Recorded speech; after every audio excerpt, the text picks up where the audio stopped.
Good. So today on Simply Happy Conversations, I have with me Natalie. She is a mindset and wellness coach, as well as a yoga and meditation teacher. And her business is Own Your Health Collective. And she is here helping women to embrace different stages of their life, in particular perimenopause. So welcome, Natalie. Hello, Narelle. Thank you for having me. Oh, no, thank you so much for joining me. I did have Lisa last season, so it's so nice to have you join us and hear your side of the business, because it's two completely different areas that you're focusing on, but then you come together to complement each other so nicely. So maybe start by telling us a little bit about what you like to do in your own free time. Yes, and I know it's not a typical free time activity, but marathon running is my activity that I love to do in my free time. And it's quite funny. I had this joke with my husband does triathlons, and we always have this joke that, you know, why is our me time something so strenuous like triathlon or marathon? But for me, it's my meditation, and it's also just helps me to organize my day. I find that when I'm training for a marathon, I'm just so much more disciplined in my everyday life. So yeah, it's just such a game changer for me. So which one of you is in training at the moment? Or you both are? Me. You are? No, me. My husband just did the Cairns Ironman in June. And so he sort of has, you know, priority when he's doing his, and then we tag team. But look, we still run and exercise. We just take in turns on who has priority. First dibs on the early runs. Yeah. So what are you training for at the moment? So I'm training for Melbourne Marathon, which is in October. Yeah. So my husband's done a few marathons. I don't even know how many now. That was a lot back in when my daughter was born. So she's 13 now. So maybe when she was 2, he started doing them. And then his knees aren't coping anymore. So now he's changed to kayaking, and he did the Murray Marathon this year instead. So I know the training, and being a partner of someone who trains, and you can't both be doing it at the same time with kids anyway. It's quite, definitely not. It's quite strenuous and takes up a lot of time, isn't it? It's more around the time factor. It is. It definitely is. And I'm very grateful that, my husband and I, we both understand what our, you know, activities do for us in terms of, you know, the person we are and who we want to be, and, you know, showing up for our family and for our friends. So I'm very grateful. And even on the flip side, my daughter, I did my first one before I became pregnant with her. And so she just sort of knows no different in seeing us do our activities, and she gets right behind it too. So yeah, it's good. And have you got a favorite marathon? Yeah. So I did New York and Chicago a few years ago, and I'd probably say New York, actually. Yeah, it was just an incredible experience with 50,000 other runners, over 1 million people spectating from start to finish. It was just like a rock star moment, people calling out your name and having a great time. Oh, wow, that's amazing. And was the training what was the conditions like when you got there? Was it perfect? Your training worked well? It was raining. I have to say, every marathon I've done, apart from Chicago, actually rained. So it was raining, but you know what? I find that cools me down. I overheat sometimes when I'm running. So the rain's a welcome relief. Yeah. Because Melbourne, you can get anything, can't you? It could be the hottest day, or it could be nice and cool. Yes, definitely. It's just the luck of the draw. So I tend not to worry about what I can't control, especially with the weather, and just, you know, what'll be will be, and we'll adapt. Yeah. So tell us about Own Your Health Collective, and how it came about with you and Lisa. Yeah, so we were both working in our own respective businesses, coaching, and had a really strong focus in supporting women in particular around health and well-being. And for me, I come into business after having my daughter and having my own stressful moment at work, that I was seeking a change, and I, you know, managed to support myself and use coaching for myself as well. And I thought, you know what, I really want to help other women, because I've just learnt so much that, I have to get this information and this education out there. So we met through a mutual friend, and really from there, we just hit it off. I said we went on a blind coffee business date and just connected from the beginning, and really, learnt that we come from different health skills and knowledge, but very complementary. And, that whole message around whole health was something that really resonated from the word go. And we were able to just, build on that. And, we solidified the business in early 2020. And it's been great just seeing it evolve and grow from when we first started. Oh, and you started right at the start of the pandemic then, wasn't it? Yes. We had some great goals and aspirations for that year, and then they were all quashed, mainly because my daughter as well started school that year. So, we were thrust into homeschooling and just trying to navigate, not just the new world of school, but then, then homeschooling. So we did a bit during that year, but also, we had to also be mindful of our own health and stresses and managing that. But it allowed us to pivot and really niche into where we are today, which, is sort of the silver lining for us, is what I say. So did you start off focusing on perimenopause from the start? No, we didn't. No, we were starting very much from that general health and well-being, and really focusing on whole health.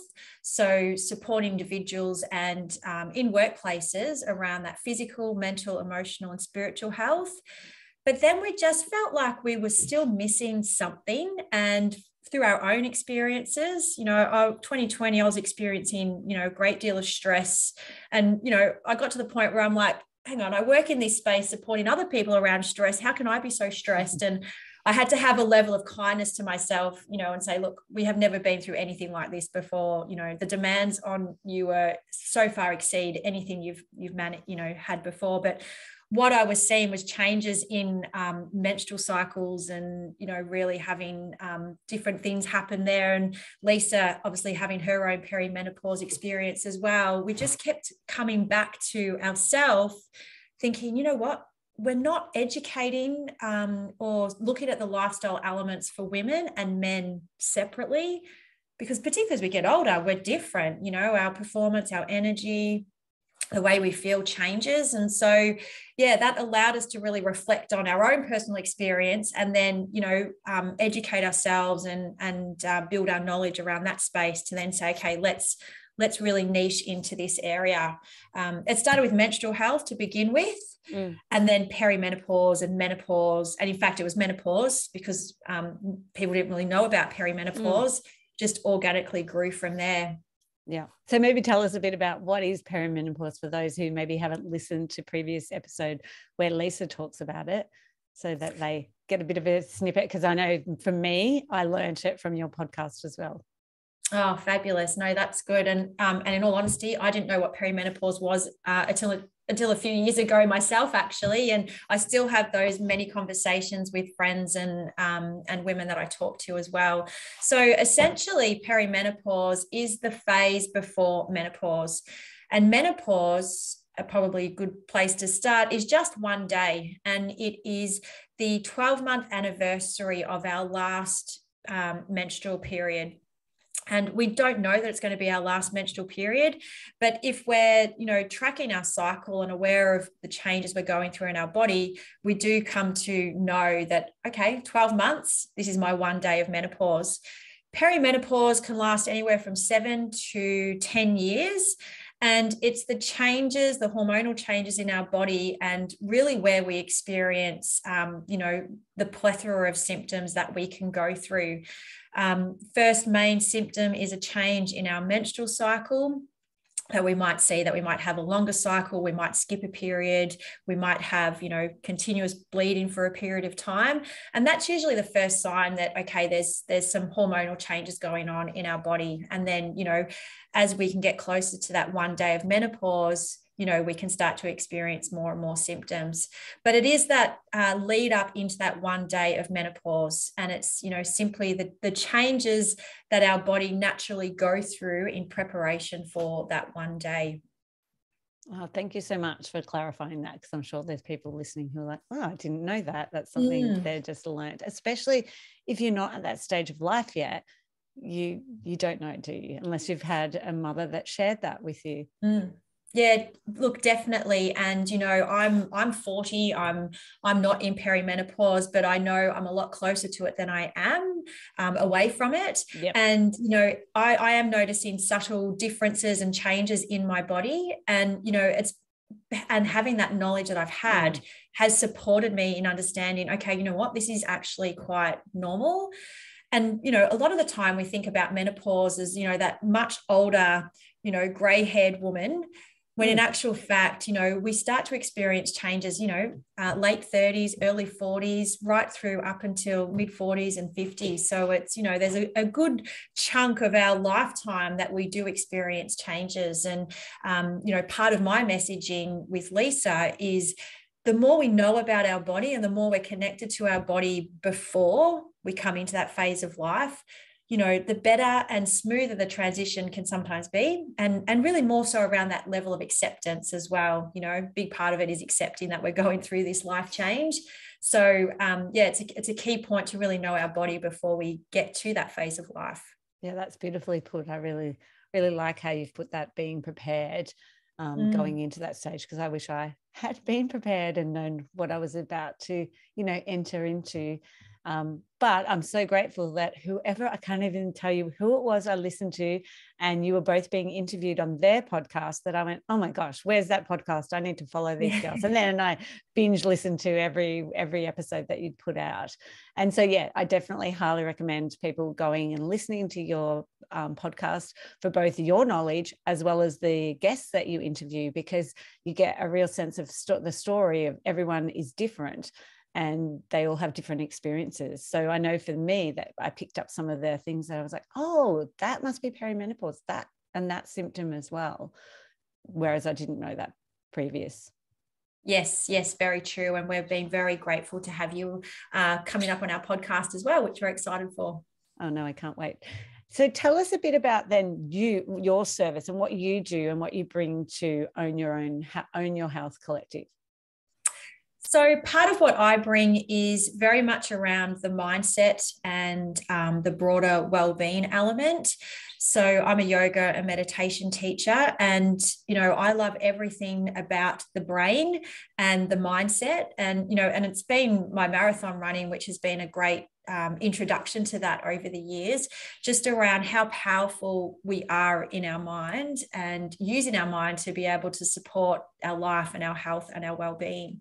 So I really support, from an individual coaching element around mindset, boosting confidence, stress management, a lot around confidence, and really, acknowledging that yep, there is confidence within us. And, even through this phase of life, as much as we feel like we've lost confidence, we can still instill that and build upon that.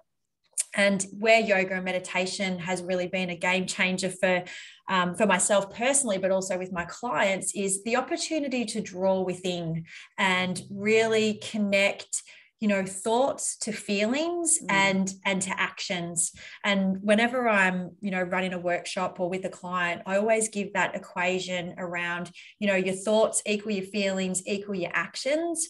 And what I love about yoga and meditation is that it allows us to come out of our head, out of our mind, and into our body, and really feel into what we're feeling, the emotional, the sensation responses to any situation that we find ourselves in.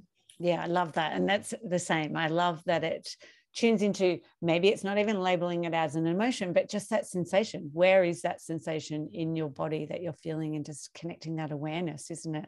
Which, it's almost like which they are doing in schools now, but we could have done more and can continue to add more into education, so that, students are growing up with this knowledge that we definitely didn't have as children anyway. It wasn't talked about, and it wasn't, unless you obviously had a yoga teacher as a mum, it wasn't within our school system, was it? an accessible No, it for everyone. definitely wasn't. And, you know, and even today, that's probably why a lot of my friends or, you know, sort of our age group, you know, are sort of thinking, oh, meditation, geez, I can't meditate. I can't switch my mind off or not think, or I couldn't do yoga. I don't look like a Lululemon model. You know, so there's misconceptions about what they are. So there's a whole relearning that, you know, we get to give to our generation, which I think is exciting. But yeah, nice to see that more of this is coming through the education system. I really value emotional intelligence, and I think there's, you know, that's another great topic that could really come into education systems as well. Yeah, definitely. So something you touched on I really love, and I've listened to you talk about it in previous episodes, is maybe even touch on it, is about the confidence and how perimenopause can really affect your confidence, or for some people in particular. Yeah, look, and a lot of it comes down to, you know, it's those physical changes. So, you know, the hot flushes, the brain fog, you know, we feel that, you know, all of a sudden we've been confident in being able to express and talk and remember things, particularly in the workplace, to then all of a sudden, you know, feel like you're losing your mind, and, you know, how come you can't remember, you know, the talk or the speech that you're going to give, or why can't you remember what you did yesterday? And, you know, it has a huge impact on women in the workplace, because a lot of it really comes down to that not understanding what it is that they're going through, and not understanding that this is actually part of perimenopause. And as troubling as it is, it's very natural. So I'm a big believer that that level of acceptance is really important. So, you know, education with acceptance, and just knowing that, okay, it's a phase that I'm going through, and this is where I'm at. Now, what do I need to support myself to, you know, feel confident, or, you know, boost my confidence as I navigate through this phase of life? And, you know, one of the things I very much talk about is, you know, knowing and coming back to yourself. So in particular, knowing your values, even using your character strengths as well, and just, being aware of who you are, and what lights you up, and nurturing. And, you know, I really liken life phases that we go through as personal development tools. And I know it could be very challenging in the process of, and there's no way we would even look at that as a personal development tool, but it really is. And every day is a learning and is a lesson. And it's like, well, what can I take from this? How can I use this and evolve and grow? Definitely. Oh, that's beautiful. Thank you for sharing that. So, and because you work a lot with businesses, don't you, in helping them to develop some policies around supporting women in going through this stage, which maybe it was on your podcast. I did hear a fact about what the percentage is at the moment within Australian workforce. Maybe it was on your podcast. Do you know off the top of your head what the percentage is of going through perimenopause within the Australian workforce? Yeah, so I think at the moment, just trying to refresh my memory, I think there's about 1 million women who are going through perimenopause right now. And that's really looking at that 40 plus age range. And, you know, that age range, 40 plus, and when you look at the women's life cycle of their career, that is a phase of life where women are ready to come back into their careers after, you know, caring for kids, or even caring for elderly parents. And, you know, they're ready to build on the foundations that they've set prior to, and ready to really just come in, you know, guns blazing. And it starts off really great, and then, you know, those perimenopause symptoms can really wreak havoc. But it's a fair chunk of the Australian workforce who are, you know, very close to perimenopause or right through perimenopause. Yeah. So do you have some tips around how people can support themselves if they're going through this stage? Yeah, so obviously education is the first step, I really believe, and a lot of the work that we do in workplaces is very much about educating, you know, the individual woman, but also educating, you know, the wider community as well, both men and women. You know, we all need to understand this phase of life. So that's a real key step. And, you know, getting education sources from different areas. Of course, you know, we can go to our local GP, but we hear, you know, stories that, you know, women still aren't getting the information that they need from their GP. So where can you gather the information from? You know, from podcasts, from books, speaking to friends and family, and, you know, learning about past experiences and the experiences of others too. And that probably leads me on to my next one, is opening up conversations. And of course, it's not about, you know, delving into the nitty gritty, and you get to be as open or as private as you want to be, but at least fostering that conversation. You know, women always talk about how isolated they feel through this phase of life. And the only way to break that isolation is to really start, you know, breaking down the barriers to that communication. Yeah. And then the other key tip for me is really around, you know, using your body to support you. You know, I believe that we are equipped with internal resources, and we've got a bit of a toolkit here that we can access. And, you know, it's, you know, starts from the mind to the heart to the gut. And this is my yoga and meditation coming out.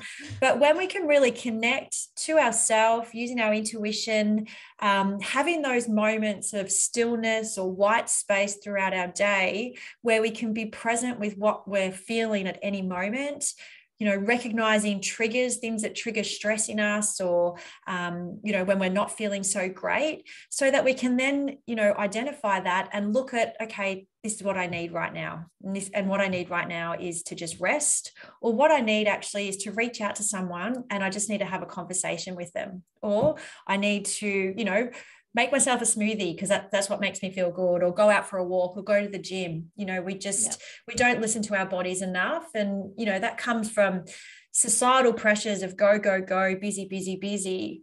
So that stillness, you know, the benefits are just, you know, incredible for us. Which I'm sure you're the same as me, like that yoga is such an empowering thing that allows, like, the feedback I get from women who attend is that later on when they're at home and they actually then feeling the stress, they recognize it. Whereas previously, when they weren't really tuned into their body, they were tuned straight into their head. They never realized that they were in that stress state. And like, they're like, now I notice when my shoulders go up. I notice when my head, you know, I'm frowning my brow, or I'm clenching my jaw because of yoga and having that, you know, education throughout a class when you're doing it. You know, it's so subtle, but it's just enough, isn't it? It is. And it's training the brain, isn't it, to have that awareness that, you know, you acknowledge the sensations in your body. And, you know, what I love teaching clients is, you know, gathering your toolkit whilst you're on the mat so that you can use it when you're off the mat and out in your daily life. And you might feel, you know, during a class that maybe you're not getting, you know, so much from it. And particularly in those early days of, you know, when you're beginning your yoga practice, you sort of think, oh, am I getting anything from this? But it's those little aha moments that you have off the mat, and they're just, wow, right, okay, now I see it's all forming together. Yeah, definitely. I agree. So how can people find you, and tell us about the podcast as well? Yes, so we have Peri Menopause Power podcast, and essentially it is Lisa and I, we have episodes where we're talking and really honing in on some of those lifestyle skills and strategies that women can use to support themselves. Plus we have amazing guests and other women who are, you know, either leading into or going through perimenopause right now, sharing their own story and their own strategies for how they've transitioned through that phase of life. And then, you know, you can access us at ownyourhealthco.com.au, or we're on Instagram and Facebook at ownyourhealthco as well. Oh, thank you so much. Thanks so much for your time, and also for all your knowledge as well, Natalie. Thank you so much, Narelle. It's been a pleasure.